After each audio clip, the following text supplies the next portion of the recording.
நம்முடைய வீட்டு பூஜை அறையில நாம் இறைவனின் திரு உருவப் படங்களை வைத்து சாமி கும்பிடுவோம். கோவிலுக்கு போக முடியாத நேரங்கள்ல நம்முடைய வீட்டு பூஜை அறையில கோவிலா நினைச்சு நெய்வேத்தியம் செய்து வழிபடுவோம். சிலர் எத்தனையோ சாமி படங்களை வச்சு வழிபடுவாங்க. தெய்வங்களை வச்சு வழிபடுவாங்க.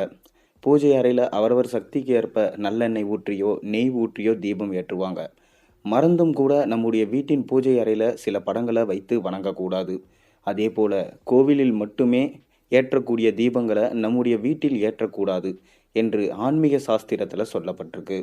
அதாவது பூஜை அறையில் முக்கியமாக சில விஷயங்கள் செய்ய வேண்டும். நம் வீட்டு பூஜை அறை சுத்தமாக இருக்க வேண்டும். கண்ட குப்பைகளை போட்டு வைக்கக்கூடாது. காலையும் மாலையும் விளக்கேற்றி வழிபட வேண்டும். 2 வேளை விளக்கேற்ற முடியாதவர்கள் காலையிலோ மாலையிலோ விளக்கை ஏற்றலாம். அதிகாலையில் பிரம்ம முகூர்த்த நேரத்தில் விளக்கேற்றுவதும் மாலையில் பிரதோஷ காலத்தில் விளக்கேற்றுவதும் கூடுதல் சக்தியை தருமாம். குத்து விளக்கு, பூஜை சாமான்களின் வெள்ளி, பித்தளை, செம்பு, வெண்கலம் போன்ற பொருட்களை செய்து இருப்பது நல்லது. எவர் சில்வரில் செய்த பொருட்களை மறந்தும் கூட வாங்கி வச்சிடாதீங்க. அது சனி பகவானின் ஆதிக்கத்தை அதிகரித்து விடுமாம். நம்ம வீட்டு பூஜை அறையில் ஏற்றிய விளக்கு தானாக அணையக்கூடாது. நாம் தாம் குளிர்விக்க வேண்டும். தவறுதலாக விளக்கு அணைந்துவிடும் பட்சத்தில் நாம் இறைவனிடம் மன்னிப்பு கேட்க வேண்டும். தானாக அணைந்த தீபத்தை மீண்டும் ஏற்றி நாமாக குளிர்விக்க வேண்டும். அதே நேரத்தில் வீட்டு பூஜை அறையில் கற்பூர தீபம் தானே அணைய வேண்டும். நாம் அணைக்கக்கூடாது. நம்முடைய பூஜை அறையில் புல்லாங்குழல் ஊதும் தனி கிருஷ்ண படம், விக்கிரகம் ஆகியவற்றை வீட்டில் வைக்கக்கூடாது. பசுக்களோடு உள்ள மற்றும் ராதையுடன் கூடிய புல்லாங்குழல் ஊதும் கிருஷ்ணன் படத்தை வீட்டில் வைத்து கொள்ளலாம். குலதெய்வ படம் கண்டிப்பாக வைத்திருக்க வேண்டும். அகோர தெய்வங்களின் படங்களை வீட்டில் வைக்கக்கூடாது. சிலர் பரிகாரத்திற்காக எலுமிச்சை தீபம் ஏற்ற சொல்லி ஜோதிடர்கள் கூறியிருப்பாங்க. கோவிலுக்கு செல்ல முடியாதவர்கள் எலுமிச்சை தீபத்தை வீட்டில் ஏற்றுவாங்க. துர்கை படத்தையோ அகோர காளி படத்தையோ வீட்டின் பூஜை அறையில் வைத்து எலுமிச்சை தீபம் ஏற்றுபவர்கள் அது சிறப்பானதல்ல. அதே போல தீபத்தையும் வீட்டில் ஏற்றக்கூடாது. செவ்வாய்க்கிழமை, புதன்கிழமை பகல், வெள்ளிக்கிழமை குத்து விளக்கை துலக்கக்கூடாது. பூஜை அறையிலும் பூஜை சாமான்களை முடிந்த வரைக்கும் வியாழக்கிழமை சுத்தம் செய்வது நல்லது. கோவிலுக்கு செல்லும் போது அவசரத்தில் பின்வாசல் வழியாக செல்வார்கள். கோவிலின் பிரதான வாசல் வழியே தான் சென்று வணங்க வேண்டும்.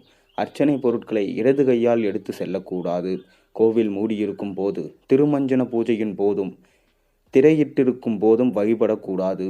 கோவிலில் கொடுக்கும் குங்குமத்தை வலது கை மோதிர வரலில் இட்டுக்கொள்வதே நல்லது. விக்கிரகத்திற்கு தீபாராதனை நடக்கும் போது கண்களை மூடிக்கொண்டு வணங்கக்கூடாது. கோவிலிலிருந்து வீட்டிற்கு வந்ததும் சிறிது நேரம் கழித்து கை கால்கள் கழுவலாம். ஆனால் குளிக்கக்கூடாது. விநாயகரை ஒருமுறை வலம் வர வேண்டும். சிவபெருமானை 3 முறையும், அம்பாளை 4 முறையும், முருகனை 3 முறையும் சுற்றி வழிபாடு செய்தல் வேண்டும். கோவிலிலோ வீட்டிலோ கர்ப்பிணி பெண்களோ அல்லது அவர் கணவரோ சிதறு தேங்காய் உடைக்கக்கூடாது. காலையில் படுக்கையில் இருந்து கண்விழித்தெழுந்ததும் அவரவர் உள்ளங்கையில் கண்விழிப்பதே நற்பலன்களை தரும் என்பது சாஸ்திர நெறியாகும்.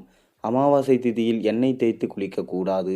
சந்திரன் சூரியனால் அஸ்தமனம் அடைந்தது அது சனியைப் போல செயல்படும். ஆகையால் சனிக்கு உரிய எள்ளில் தயாரிக்கும் நல்லெண்ணெயில் குளிப்பது சனியின் ஆதிக்கத்தை அதிகரிப்பது போலாகிவிடும். வீடு பகலிலும் இருள் சூழ்ந்த இருக்கக்கூடாது. இருள் சனியின் ஆதிக்கம் கொண்டது. சனி கிரகம் ஆயுளை தவிர வேறு நற்பலன்களை தருவதில்லை. சூரிய வெளிச்சம் வீட்டிற்கு வந்தால் வறுமை நீங்கும், செல்வம் பெருகும். பழைய இரும்பு பொருட்கள், பழைய துணி, செயல்படாத மின்சாதனம், உடைந்த பொருட்கள், செயல்படாத எலக்ட்ரானிக்ஸ் பொருட்களை சேகரிக்காதீர். ராகு மற்றும் சனியின் ஆதிக்கத்தை இவை தருவதால் உங்கள் முன்னேற்றத்திற்கு தடைகளை ஏற்படுத்தும். தண்ணி உள்ளதால் தண்ணீரை தேவையின்றி வீண் செய்யக்கூடாது. வீட்டில் ஃபைபரில் நீர் ஒழுகி கொண்டு இருந்தால் செல்வம் தங்காது, விரயமே நடக்கும் என்பதால் பழுதை உடனே சரிபார்க்க வேண்டும். சுத்தத்தையும் நறுமணத்தையும் லட்சுமி விரும்புவதால் வீட்டையும் சாப்பிட்ட எச்சில் பாத்திரங்களையும் கூட உடனுக்குடன் சுத்தம் செய்யும். விளக்கு வைத்த பிறகு பால், தயிர், உப்பு, ஊசி, நூல், தண்ணீர் போன்றவற்றை பிறருக்கு வீட்டிலிருந்து எடுத்து தரக்கூடாது. கடவுளுக்கு செலுத்த வேண்டிய நேர்த்தி கடன்களை தவறாமல் செலுத்திவிட வேண்டும். வேண்டுதலுக்கு நேர்த்தி கடன் என்று வேறு பெயரும் உண்டு. கடனை குறித்து வைப்பது போல் இதையும் குறித்து வைத்து அதை திருப்பி செலுத்திவிட வேண்டும். இல்லாவிட்டால் அது தோஷமாகிவிடும். கடன்பட்டார் நெஞ்சம் போல் கலங்கி நின்றான் இலங்கை வேந்தார் என்ற பழமொழிக்கேற்ப கடன் பிரச்சனையால் பாதிக்கப்படாதவர் என யாருமே இருக்க முடியாது. ஒவ்வொருவரும் அவரவர் சூழ்நிலைக்கேற்ப கண்டிப்பாக மற்றவரிடம் கடன்பட்டிருப்போம். செலவுக்கேற்ற வருமானம் இல்லையே என்று புலம்பிக் கொண்டிருப்பவரே அதிகம். கடன் பிரச்சனை நீங்க வேண்டுமென்றால் நம்முடைய குலதெய்வத்திடம் வேண்டிக் கொண்டு அஸ்வினி அல்லது அனுஷம் நட்சத்திர நாளில் அசல் தொகையில் ஒரு பகுதியை கொடுத்தால் கடன் படிப்படியாக குறையும். செவ்வாய்க்கிழமையன்று கடனை திருப்பித் தருவதால் கடன் பிரச்சனை நீங்கும். ஞாயிற்றுக்கிழமை சனிக்கிழமையில் வரும் சதுர்த்தி திதியில் குளிகன் நேரத்தில் அசல் தொகையில் ஒரு பகுதியை கொடுத்தால் கடன் சீக்கிரம் அடைபடும். அஸ்வினி நட்சத்திர நாளில் மேஷ லக்னம் நடைபெறும் போது, அனுஷ நட்சத்திர நாளில் விருச்சக லக்னம் நடைபெறும் போதும் யாரிடமும் அதிக கடன் பட்டிருக்கிறோமோ அவரிடம் அசலில் ஒரு சிறு பகுதியை கொடுத்தால் மைத்திர முகூர்த்த விசேஷம் காரணமாக கடன் விரைவாக குறையும்.